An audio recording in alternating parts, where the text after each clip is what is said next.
S news मराठीसाठी मी शिवाजी सुरवसे. तब्बल 30 तासांच्या कालावधीनंतर भाजपनं सोलापूर महापालिकेसाठी 102 उमेदवारांची जाहीर केलेली यादी बाहेर आली आहे. या यादीबाबत प्रचंड अशी गुप्तता पाळण्यात आली होती.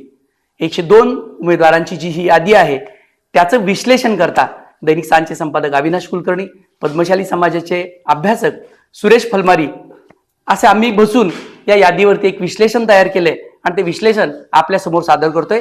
सोलापूर महापालिकेच्या 102 जागांसाठी जे काही भाजपनं उमेदवार जाहीर केले आहेत त्यामध्ये आमदार देवेंद्र कोटे यांच्या गटाचे किंवा त्यांनी सुचवलेल्या 50 जणांना भाजपने तिकीट दिले आहे. आमदार विजयकुमार देशमुख जे सोलापूर शहर उत्तरचे आमदार आहेत त्यांना 26 जागांवरती त्यांच्या उमेदवारांना तिकीट देण्यात आलं आहे. तर दक्षिण सोलापूरचे आमदार सुभाष देशमुख यांनी सुचवलेल्या 20 जागांवरती त्यांना तिकीट देण्यात आली आहेत. तर गेल्या 10 ते 15 दिवसापूर्वी भाजपमध्ये आलेले काँग्रेसचे माजी आमदार दिलीप माने यांच्या गटाला महापालिकेत 4 जागा भाजपने दिल्या आहेत.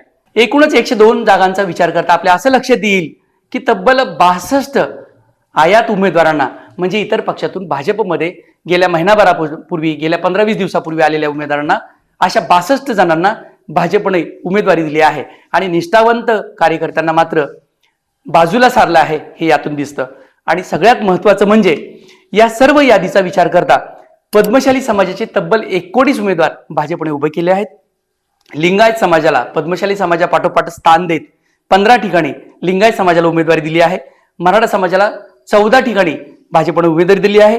तर धनगर समाजाचे या 102 जागांमध्ये 9 ठिकाणी उमेदवार उभे केले आहेत. ब्राह्मण आणि मुस्लिम समाजाला भाजपने समसमान असा अंतर दिला असून या ब्राह्मण समाजाचे 3 तर मुस्लिम समाजाच्या 3 उमेदवारांना भाजपने संधी दिली आहे. इतर समाजाचे देखील लोणारे असतील, टकारी समाज असेल किंवा एससी असेल, इतर समाजांना देखील भाजपनं स्थान दिलेलं आहे, मात्र ते नगण्य आहे. त्यामुळे प्रमुख जे 63 उमेदवार आहेत ते पद्मशाली, लिंगायत, मराठा, धनगर, ब्राह्मण आणि मुस्लिम याच 63 जणांना उमेदवारी भाजपने दिलेली आहे. आपल्या असं लक्षात येईल की गेल्या महिनाभरापासून भाजपमध्ये प्रचंड असा गोंधळ होता.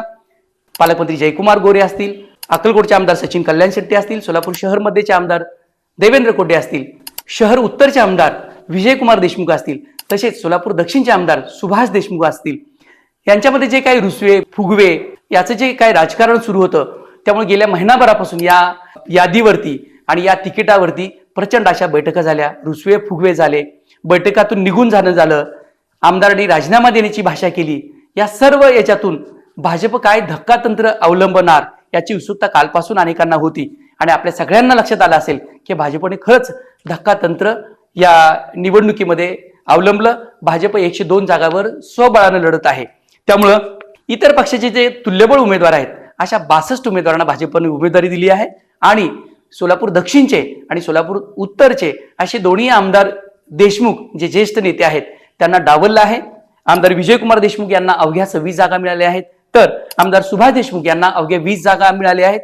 दक्षिण आणि उत्तर या दोनही मतदारसंघात आमदार देवेंद्र कोटे यांनी सुचवलेल्या उमेदवारांना उमेदवारी देण्यात आली आहे. त्यामुळं आमदार विजयकुमार देशमुख आणि आमदार सुभाष देशमुख यांनी बाहेरून आलेल्या इतर उमेदवारांना उमेदवारी देऊ नका, आमच्या मतदारसंघातील उमेदवार आम्हीच ठरवणार, हे असा जो काही आपला बाणा गाजवला होता त्याला कुठंतरी भाजपने छेद दिलाय आणि आमदार देवेंद्र कोटे सांगतील त्याच उमेदवारांना भाजपने उमेदवारी दिली आहे. त्यामुळे या सर्व प्रक्रियेवर आपल्याला पाहता 102 उमेदवारांच्या यादीवर आमदार देवेंद्र कोटे यांचाच वर चष्मा आहे आणि तब्बल 50 जागांवर देवेंद्र कोटे यांनी सुचवलेले, देवेंद्र कोटे यांनी पक्षात आणलेल्या उमेदवारांनाच तिकीट दिलं आहे. आपल्या सगळ्यांना कल्पना असेल की सोलापूर महापालिकेचा एक हाती कारभार यापूर्वी स्वर्गीय विष्णुपंत कोटे पाहत होते. त्यानंतर कैलासवासी महेश कोटे यांनी देखील सोलापूर महापालिकेमध्ये आपलं वर्चस्व गाजवलं. आताही या 102 उमेदवारांमध्ये तब्बल 50 उमेदवार हे देवेंद्र कोटे यांनी सुचवलेले आहेत. देवेंद्र कोटे हे मुख्यमंत्री देवेंद्र फडणवीस यांच्या जवळचे आहेत, पालकमंत्री जयकुमार गोरे यांच्या जवळचे आहेत. शिवाय सचिन कल्याण शेट्टी, पालकमंत्री जयकुमार गोरे, माजी आमदार दिलीप माने आणि देवेंद्र कोटे यांचा जो काही व्यवस्थित पद्धतीनं जुगाड म्हणा किंवा युती झालेली आहे त्यामुळे नक्कीच असं आता लक्षात येईल आपल्याला की पुन्हा एकदा कोटेच सोलापूर महापालिकेचा कारभार चालवतील का हे आपल्या सगळ्यांना येत्या 16 जानेवारी रोजी निकालाच्या दिवशी समजणार आहे.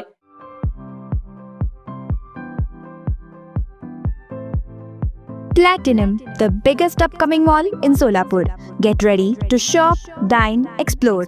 Secure your prime space. Endless investment possibilities. The project by Ganesh Ramchandra Apte.